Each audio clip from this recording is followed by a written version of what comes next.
தமிழகம் நேயர்களுக்கு அன்பு வணக்கம். நம்மோடு தமிழ்நாடு காங்கிரஸ் கமிட்டியின் செய்தி தொடர்பாளர் திரு நினியன் ராபர்ட் இணைந்திருக்கிறார். வாருங்களோடு பேசுவோம். சார் வணக்கம். வணக்கம். சாதியே தெரியாதவங்கெல்லாம் சாதி வாரி கணக்கெடுப்பு நடத்த சொல்லி வலியுறுத்திக்கிட்டு இருக்காங்க அப்படின்னு சொல்லி மத்திய அமைச்சர் ஒருவர் இன்றைக்கு ராகுல் காந்தியை மறைமுகமாக சீண்டி இருக்கிறார். எப்படி பார்க்குறீங்க? இது வடிகட்டின சாதி வெறி, வடகட்டின பார்ப்பன வெறி அப்படிதான் பார்க்க முடியும். ஏன்னா அனுராக் தாக்கூர் உத்தரப்பிரதேச மாநிலத்திலேயே உயர்ந்த பார்ப்பனர்களை விட உயர்ந்த சாதியாக கருதப்படக்கூடிய தாக்கூர்கள் வம்சாவளியை வந்தவர். தாக்கூர்கள் எப்படி ஜாதி வெறியை உத்தரப்பிரதேசத்தில் அங்கே இருக்கிற தலித் மக்கள் மேலே, பிற்படுத்தப்பட்ட மக்கள் மேலே அவங்கள ஆதிக்கத்தை செலுத்தியிருக்காங்க. வரலாற்றை எடுத்து படித்து பார்த்தீங்கன்னா உங்களுக்கு ரத்த கண்ணீர் வரும். முதலைகளுக்கு தலித்து மக்களை தூக்கி எறிஞ்சதாக கூட வரலாறுகள் உண்டு. இன்றைக்கு வரைக்கும் நீங்கள் ஒரு செய்தி படிச்சிருப்பீங்க. ஹத்ராஸ் என்கிற ஊரில் ஒரு பெண் பாலியல் வன்கொடுமைக்கு உள்ளாக்கப்பட்டாங்க. அந்த சமயத்தில் ஏன் அந்த பாதிக்கப்பட்ட கிராமத்தில் இருந்தவங்களாம் சாட்சி சொல்கிறதுக்கு வரல அப்படின்னா, ஏன்னா அந்த கிராமத்தில் தாக்கூர் சமூகத்தை சார்ந்தவங்க இந்த மாதிரி பாலியல் வன்கொடுமைகள் நடத்துவது சர்வ சாதாரணமான விஷயம். அவங்க நிலத்தில் வேலை செய்யக்கூடிய பெண்களை இந்த மாதிரி நடத்துவாங்க போவாங்கன்ற மாதிரியான கருத்துக்கள் ஊடகங்களில் நம்ம அதெல்லாம் பார்த்துருப்போம் அந்த சமயத்தில். அப்போது அந்த ஒரு வம்சாவளியை வந்தவருக்கு நாங்கள் கேட்கின்ற சமூக நீதி கோரிக்கையோ சாதிவாரி கணக்கெடுப்பு சார்ந்த ஒரு புரிதலோ இருக்கிறதுக்கு வாய்ப்பு இருக்குமா? நிச்சயமாக இருக்க வாய்ப்பு இல்லை. காங்கிரஸ் கட்சி தன்னுடைய தேர்தல் அறிக்கையில் முதல் பாயிண்டாக, ஃபர்ஸ்ட் பாயிண்டாக நான் எழுதினது, இந்தியா கூட்டணி வெற்றி பெறும் பட்சத்தில் இந்தியா கூட்டணியுடைய முதல் கையெழுத்து சாதிவாரி கணக்கெடுப்பு. எதுக்கு சாதிவாரி கணக்கெடுப்பு? இந்தியாவில் உள்ள பிற்படுத்தப்பட்ட, ஒடுக்கப்பட்ட, தாழ்த்தப்பட்ட பழங்குடியின மக்களினுடைய கல்வி, வேலைவாய்ப்பு, அரசியல், பொருளாதாரம் எந்த அளவுக்கு முன்னேறி இருக்கிறாங்க, 70 ஆண்டுகால சுதந்திர இந்தியாவில் எந்த அளவுக்கு சமூக முன்னேற்றம் நடந்திருக்கிறது என்பதை தெரிந்து கொள்வதற்கு, ஆய்வு நடத்துவதற்கு ஒரு தரவு தேவைப்படுகிறது. அந்த தரவின் அடிப்படையில் நம்ம அடுத்த கட்ட பாய்ச்சலுக்கு போக முடியும். அதற்காக காங்கிரஸ் கட்சி சமூக அரசியல் நோக்கத்தோட இந்த ஒரு சாதிவாரி கணக்கெடுப்பு தேவைன்னு நாங்கள் பேசுகிறோம். ஏன்னா எங்களுக்கு இதில் அனுபவம் உண்டு. இந்திய வரலாற்றிலேயே, சுதந்திர வரலாற்றிலேயே இந்தியாவில் முதல்ல சாதிவாரி கணக்கெடுப்பு எடுத்தது காங்கிரஸ் கட்சி தான் 2011. அந்த டேட்டாவை எடுத்து 2014 ஆட்சி மாற்றம் நடந்த பிறகு நாங்கள் அதை உள்துறை அமைச்சகத்தில் கொடுத்துட்டு போகிறோம், அதை ரிலீஸ் பண்ண சொல்லி. 2016 அந்த டேட்டா ஃபுல்லாக ஸ்க்ரூட்டனைஸ் பண்ணி 2016 வந்திருக்க வேண்டிய டேட்டாவை நரேந்திர மோடி தலைமையிலான என்டிஏ அரசு அன்றைக்கு அது குப்பை தொட்டில் வீசியது. அதன் பிறகு இன்று வரை சென்சஸோ அல்லது கேஷ் சென்சஸோ எடுக்காமலே மழுப்பிக்கிட்டு இருக்காங்க. இங்க இருக்கக்கூடிய சமூக நீதி பேசக்கூடிய மக்களை ஏமாத்திட்டு இருக்கிறாங்க. அப்போ நீங்கள் 2021 ஆண்டு சாதிவாரி கணக்கெடுப்பை புதுசாக எடுத்துருக்கணும். ஏன் எடுக்கலன்ற கேள்விக்கு பதில் இல்லை. மோடி அவர்கள் நான் ஒரு ஓபிசின்னு மூச்சுக்கு 300 முறை பேசுறவர் ஏன் சாதிவாரி கணக்கெடுப்பு சார்ந்து மூச்சு கூட விட மாட்டேங்கிறார்? அப்போ அதன் குறித்து கேட்ட தலைவர் ராகுல் காந்தியை இந்த மாதிரி அநாகரிகமாக ஜாதி வெறியின் உச்சத்துல நீங்க என்ன ஜாதின்னு சொல்ல முடியுமாங்களா அப்படின்னு ஒரு நாடாளுமன்றத்துல, இந்திய இறையாண்மை மிக்க நாடாளுமன்றத்துல இந்த மாதிரி பேசுவது என்பது எவ்வளவு கீழ்த்தரமான ஜாதி வெறின்னு நீங்க முடிவு பண்ணிக்கோங்க. பாஜக என்கிற கட்சி யாருக்காக நடத்தப்படுகின்ற கட்சின்றது நீங்க புரிஞ்சுக்கோங்க. அப்போ பாஜக கேட்காமலேயே இங்க இருக்கக்கூடிய அரிய வகை ஏழைகளுக்கு, அதாவது இடபிள்யூஎஸ் கொண்டு வந்தாங்க.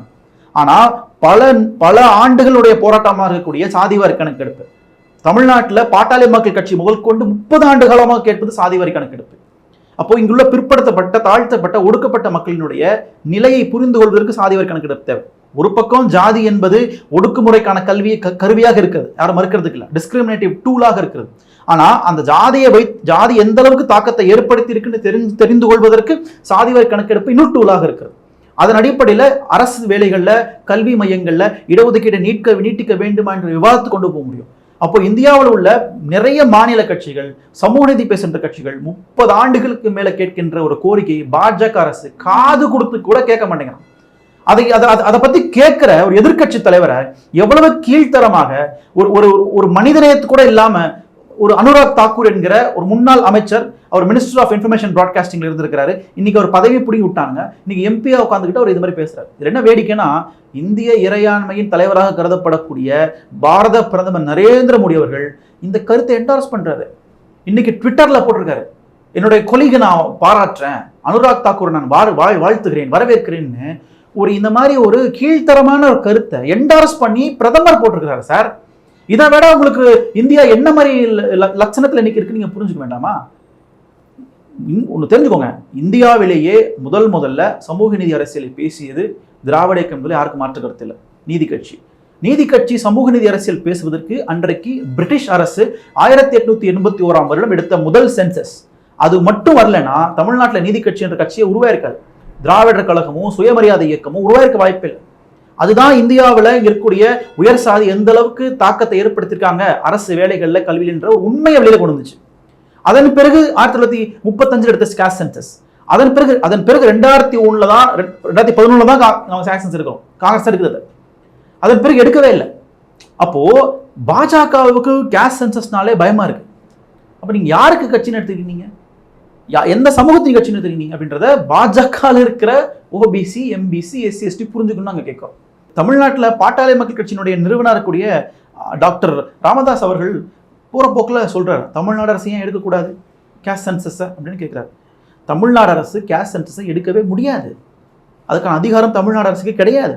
அப்படி ஒரு மாநிலம் எடுக்கும் என்றால் அது சர்வேகாக தான் இருக்க முடியும். அப்படி சர்வே எடுத்தாலும் அது செல்லாது. உங்களுக்கு என்ன எது கேஸ்ட் சென்சஸ் வேணும், உங்களுக்கு அதை எடுத்து அதன் அடிப்படையில் ஒரு சமூகத்தினுடைய என்ன டேட்டான்னு தெரிஞ்சுக்கணும், அடுத்த கட்டத்தில் இடஒதுக்கீடு நோக்கி நகரணும். அதானே அது ஒரு நோக்கம். அந்த நோக்கத்தை நிறைவேற்ற முடியாது. ஏன்னா கேஸ்ட் சென்சஸ் என்பது சென்ட்ரல் லிஸ்ட்ல வரக்கூடிய, மத்திய பட்டியலில் வரக்கூடிய ஒரு கருத்து, அது ஒரு புள்ளி, ஒரு பாயிண்ட். அது அந்த பாயிண்ட் எப்படி மாநில அரசு இருக்க முடியும்? அது மாநில அரசின் அதிகாரங்களை மீறி இருக்கக்கூடிய ஒரு விஷயம். அது எப்படி இருக்குன்னா, தமிழ்நாட்டில் சில கட்சிக்காரங்க இருக்காங்க, அவங்க என்ன சொல்லுவாங்கன்னா, இலங்கையை எதிர்த்து நாங்கள் இராணுவத்தை கட்டமைப்போம், தமிழ்நாட்டில் நாங்கள் இலங்கை எதிர்த்து படையெடுப்போம்பாங்க. அதோட கேட்க வேடிக்கையாக இருக்குது. அந்த மாதிரி தான் இது. தமிழ்நாட்டு அரசு அதிகாரங்களை தாண்டி நீங்கள் எதுவும் செய்ய முடியாதுன்றதை யதார்த்தமான உண்மையாக இருக்குது. அப்போ தமிழ்நாட்டில் ராமதாஸ் போன்ற ஆட்கள் வந்து இன்னைக்கு தமிழ்நாடு அரசை பார்த்து விமர்சனம் பண்ணுறாங்களே, அது யாரை ஏமாத்துறாங்கன்னு தெரியல. நீங்கள் தான் பாஜக கூட்டணியில் இருக்கிறீங்க. நீங்கள் ஃப்ளைட்டை பிடிச்சி டெல்லிக்கு போயிட்டு, ஐயா நரேந்திர மோடி அவர்களே, எங்கள் சமூகத்துக்கான சமூக நீதி நாங்கள் நிலைநாட்டுவதற்கு தயவு செஞ்சு சாதிவாரி கணக்கெடுப்பை எடுங்கன்னு நீங்கள் சொன்னவர் கேட்பாருங்க. நாங்கள் சொன்ன கேட்க மாட்டார் அவர். உங்கள் கூட்டணியில் இருக்கிறீங்க, நீங்கள் தான் 4% ஓட்ட பாஜக கொடுத்தீங்க தமிழ்நாட்டில், உங்களுக்கு எல்லா தார்மீக உரிமையும் இருக்குது. அதை விட்டுட்டு தமிழ் அரசையை நீங்கள் சீண்டி பார்க்குறீங்க. இது என்ன அரசியல்? இது இப்படி நீங்கள் அரசியல் பண்ணதுனால தான் நீங்கள் தோத்து போனீங்க இதில் விக்கிரவாண்டியில். அப்போ அந்த மக்களையும் நிராகரிச்சிருக்காங்க. அதை அவர் முதல்ல புரிஞ்சுக்கணும். அதன் அடிப்படையில் நீங்கள் மோடி கிட்ட போய் உங்களுடைய கருத்தை பதிவு பண்ணுங்க. பாஜக ஆட்சி வந்து சாதிவாரி கணக்கெடுப்பு எடுப்பதற்கு நீங்கள் பேசுங்க. தமிழ்நாடு அரசு எடுத்தாலும் அது எந்த அளவுக்கு பயன்படாது என்பதுதான் யதார்த்தம் உண்மையாக இருக்குது. பீகாரில் நிதிஷ்குமார் எடுத்தார் சார், பீகார் நிதிஷ்குமார் எடுத்தார். அது என்னாச்சு? இன்னைக்கு குப்பத்தொழில் இருக்குது, அது எதுவும் பயன்படலை இன்னைக்கு. ஏன்னா அந்த மாநில நீதிமன்றம், உயர் நீதிமன்றம் அதை ரத்து பண்ணிடுச்சு. இந்த டேட்டா ரிலீஸ் பண்ணக்கூடாது, இது செல்லாதுன்னு ரத்து பண்ணிடுச்சு. அப்போ கர்நாடக அரசும் அதான் நிலை, தெலுங்கானால தான் நிலை. அப்படி இருக்கும் பொழுது நீங்கள் வந்து மாநில அரசு தான் எடுக்கணும் அப்படின்றது ஒரு தேவையில்லாத அரசியல் குழப்பத்தை தமிழ்நாட்டில் ஏற்படுறது தான் நாங்கள் பார்க்குறோம். ராமதாசனுடைய அந்த வார்த்தைகளை கவனிச்சிங்களா? உங்ககிட்டலாம் நான் வந்து கேட்கணுமா, உங்ககிட்டலாம் நான் வந்து கேட்கணுமா அப்படின்றார். எப்படி பார்க்குறீங்க? இல்லை, அதுதான், அது வந்து கொஞ்சம் வருத்தமாக தான் இருக்குது. ஏன்னா அரசியலில் வந்து மிகவும் வந்து ஒரு முதிர்ச்சியானவர், கிட்டத்தட்ட 30 ஆண்டு கால அரசியல் வாழ்க்கையில் இருந்த ஒரு காலத்தில் மார்க்ஸையும் அம்பேத்கரையும் பெரியாரையும் தூக்கி பிடித்த ஒருவர் இன்றைக்கு பாஜக கூட்டணியில் இருக்கிறார் என்பதே முதல்ல வருத்தமாக இருக்குது. ரெண்டாவது, உங்களுக்கு இன்னைக்கு தமிழ்நாடு அரசு எடுக்கின்ற பல்வேறு சமூக நீதி சார்ந்த கருத்துக்களை கொஞ்சம் கூட என்டார்ஸ் பண்ணாமல் தமிழ்நாடு அரசு வந்து உங்களுடைய அரசியல் சுயநலத்துக்காக நீங்கள் தூக்கி எறிவது என்பதை யாரும் ஏற்றுக்கொள்ள முடியாது. என்னதான் இருந்தாலும் ஒரு முதலமைச்சர், உங்களுக்குள்ள அரசியல் பாகுபாடு இருக்கலாம், உங்களுக்குள்ள அரசியல் போட்டி இருக்கலாம், அதை மறுக்கிறதுக்கு இல்லை. ஆனால் ஒரு தமிழ்நாடு முதலமைச்சர் அந்த பதவி, உங்களால் மோடி இப்படி பேச முடியுமா? ஓ, முதலமைச்சரை நீங்கள் இந்த மாதிரி வந்து விமர்சனம் பண்ணுறது எந்த வகையில் நீங்கள் வந்து இதை நியாயமாக எடுத்துக்கொள்ள முடியும்? அதால் இது மிகவும் தவறான கருத்து. நிச்சயமாக அதுக்கு ஒரு வருத்தம் கேட்கணும் எங்களோட பார்வையாக. ராகுல் காந்தி அவர்கள் நாடாளுமன்றத்தில் கொஞ்சம் ஓவராக தான் பேசுகிறாரோ? இல்லை, என்ன ஓவராக பேசினார்? நீங்கள் பட்ஜெட்டு ஒன்று கொண்டு வந்தாங்க. இந்த பட்ஜெட் யாருக்கான பட்ஜெட் இது? இதில் வந்து விவசாயிகளுக்கு என்ன இருக்குது, உங்களுக்கு இளைஞர்களுக்கு என்ன இருக்குது, பெண்களுக்கு என்ன இருக்குது, ஏழை எளிய மக்களுக்கு என்ன இருக்குது, நடுத்தர வர்க்கத்துக்கு என்ன இருக்குது, தொழில் முனைவர்களுக்கு என்ன இருக்குது, சிறுகுறு தொழிலுக்கு என்ன இருக்குது? ஒன்றுமே கிடையாது. இந்த பட்ஜெட்டில் தமிழ்நாடுன்னு பேர் இல்லது பெரிய பிரச்சனையான்னு கேட்குறாங்க. இது ஏதோ கல்யாண பத்திரிகையில் ஏன் என் பேர் போடலன்னு கேட்குற மாதிரிலாம் இல்லை. தமிழ்நாடு என்கிற மாநில அரசுக்கான எந்த ஸ்பெஷல் ஸ்கீம்ஸையும் உங்கள் ஒன்றிய அரசு ஒதுக்கலைன்ற ஒரு அயோக்கியத்தனத்தை இது வெளிக்கொண்டு வந்திருக்கு. தமிழ்நாடு அரசு வெள்ள பாதிப்புகள்லேருந்து தமிழ்நாடு மக்களை மீட்பதற்கு 38,000 கோடியை நாங்கள் கேட்குறோம். ஆனால் ஒன்றிய அரசு கொடுத்தது 270 கோடி. யானை பசிக்கு சோளப்பொரி தான் தீர்வா? அதே மாதிரி மெட்ரோ ரயில் ப்ராஜெக்ட், சென்னையில் தினசரி மக்கள் சென்னையில் மெட்ரோ ரயில் கட்டுமான பணிகள்னால பாதிக்கப்பட்டிருக்காங்க. சாலைகளில் போகிறது வருது சிக்கலாக இருக்கிறது. இருசக்கரத்தில் வாகல போகிறவங்க ரொம்ப கஷ்டப்பட்டு போகிறாங்க. எல்லாரும் பிரச்சனையில் தான் இருக்காங்க. அப்போ அதற்கான நிதி எவ்வளவு? 63,000 கோடி. அதில் மத்திய அரசினுடைய பங்கை இப்போ வரைக்கும் ரிலீஸ் பண்ணவே இல்லை. திறந்து வைக்கிறதுக்கு மட்டும் அமித்ஷா வந்தார் அன்னைக்கு.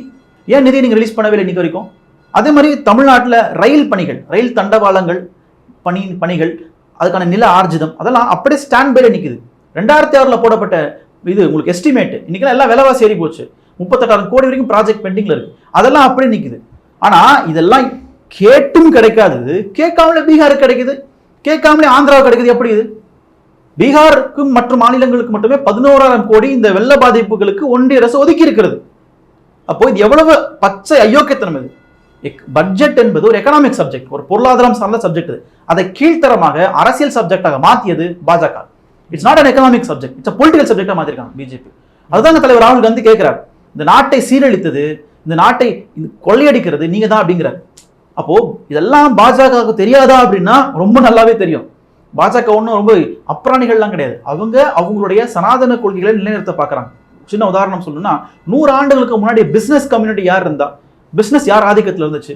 அன்னைக்கு குறிப்பிட்ட குஜராத்தி, மார்வாடி, பனியாக்கள் தான் அன்னைக்கு பிசினஸ் இருந்துச்சு. இந்த 100 ஆண்டுகளுக்கு பிறகுதான், சுதந்திர இந்தியாவுக்கு பிறகுதான் இன்னைக்கு பிசினஸ் தொழில் என்பது பரவலாக்கப்பட்டிருக்குது. இதுல பல தாழ்த்தப்பட்ட, ஒடுக்கப்பட்ட, பிற்படுத்தப்பட்ட மக்கள் ஓரளவுக்கு பிசினஸ்ல முன்னேறி வந்திருக்கிறாங்க.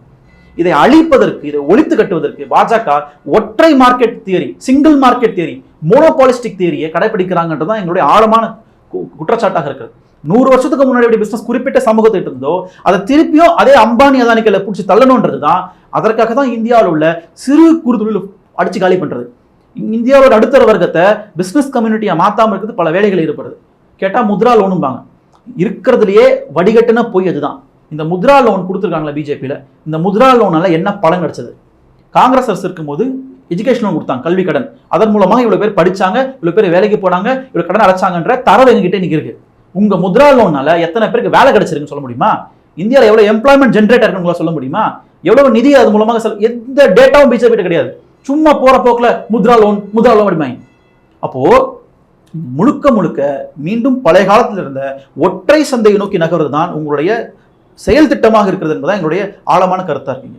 அதான் இதுதான் தலைவர் ராகுல் காந்தி பார்லமென்றத்தை தோலை உரிச்சு காமிக்கிறார். மோனோபாலிஸ்டிக் கேபிட்டலிசம் அப்படின்றார். A1 A2 Ambani அதானியை குறிப்பிடலாமா sir? பின்ன இது A1 A2 நாங்க சொல்லல சார், மோடி தான் சொன்னார். அவர் என்ன எலெக்ஷன் பிரச்சாரத்துல, அம்பானியும் அதானியும் ஒரு வண்டி நிறைய கருப்பு பணத்தை காங்கிரஸ் கொடுத்தாங்கன்றார். முதல்ல அம்பானி அதானி கிட்ட கருப்பு பணம் இருக்குன்னு எப்படி மோடிக்கு தெரியும்? அதுவும் அம்பானி அதானி வண்டியில தான் பணம் அனுப்புவாங்கன்னு மோடிக்கு எப்படி தெரியும்? அப்போ வண்டியில பணம் அனுப்புறாங்கன்னு மோடி சொல்றாரு, கருப்பு பணம் அனுப்புறாங்கன்னு மோடி தான் சொல்றாரு. அப்போ அவங்க மாதிரி எஃப்ஐஆர் ஃபைல் பண்ண வேண்டிய பொறுப்பு யாருக்கு இருக்கு? அரசுக்கு தானே இருக்குது. அப்போ நாங்க அந்த அடிப்படையில் தான் சொல்றோம் A1 A2 யாருன்னா அம்பானி அதானின்னு சொல்றோம். நாங்க சொல்லல, மோடி தான் சொன்னார். அதை நீங்க கூட விமர்சனம் பண்றீங்க, எப்படி A1 A2 சொல்லலாம்னு எதிர்க்கு ஆளுங்கட்சி சார்ந்தவங்களாம் கேட்கறாங்க. அப்போ இந்த அரசு என்பது முழுக்க முழுக்க அம்பானிக்கும் அதானிக்கும் ஆதரவான அரசாக இருக்குது. உடனே என்ன சொல்றாங்க, காங்கிரஸ் கட்சி முதலாளிகளுக்கு எதிரான கட்சியாக இருக்குது. அப்படிலாம் கிடையவே கிடையாது. காங்கிரஸ் கட்சி தொழில் பண்ணக்கூடிய அனைவருக்கும் ஆதரவான கட்சி. இந்தியாவில் எல்லா நிறுவனங்களும் ஒரு சமமான போட்டிக்குள்ள நிற்கணும்னு நாங்கள் நினைக்கிறோம், ஒரு ஃபேர் காம்படிஷன் இருக்குன்னு நாங்கள் நினைக்கிறோம். ஆனால் உங்களுடைய அரசியல் பார்வை, உங்களுடைய அரசியல் சித்தாந்தம், உங்களுடைய அரசியல் கொள்கை மீண்டும் 100 ஆண்டுகளுக்கு முன்னாடி இருந்த மோனோபாலி, இந்த இருவர் மட்டுமே வாழணும்னு நினைக்கிறீங்களே, இந்த இருவர் மட்டுமே பணக்காரன் ஆட நினைக்கிறீங்களே. பார்த்தோம் அம்பானியோடைய மகன் திருமணம் எவ்வளவு கோடிக்கணக்கான பணம் செலவழிக்கப்பட்டது அப்படின்னு பார்த்தோம். உண்மை என்னன்னா, அம்பானி மகனுடைய திருமணத்துக்கு செலவு செய்யப்பட்ட பணம் என்பது இந்தியாவில் கோடிக்கணக்கான மக்களினுடைய, ஏழை மக்களுடைய கல்விக்கு பயன்பட்டிருக்கும். கோடிக்கணக்கான மக்களுடைய பசியை தீர்த்திருக்கும். தெரியுமா உங்களுக்கு? ஒரு பணத்திமிரில் நீங்கள் எல்லாம் உலகம் முழுக்க இருக்க நடிகைகளையும் உலகம் முழுக்க இருக்கிற பெரிய பெரிய கலை நிபுணர்களையும் கூப்பிட்டு நீங்கள் நடத்துறீங்க திருமணத்தை. அதாவது தனிப்பட்ட விருப்பம், பிரச்சனை இல்லை. ஆனால் அம்பானி கிட்ட நீங்கள் வரி விதிக்கலாம் கேள்வி இருக்குல்ல. கார்பரேட் டாக்ஸ் ஏறி இருக்கணும்.